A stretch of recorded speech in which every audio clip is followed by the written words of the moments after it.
सोमनाथाय नमः। ॐ मल्लिकार्जुनाय नमः। ॐ महाकालेश्वराय नमः। ॐ ओंकारेश्वराय नमः।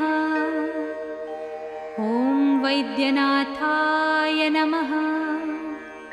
ॐ भीमशंकराय नमः।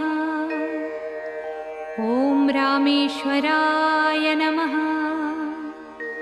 ॐ नागेश्वराय नमः। ॐ विश्वेश्वराय नमः। ॐ त्र्यंबकेश्वराय नमः। ॐ केदारेश्वराय नमः। ॐ भुस्मेश्वराय नमः।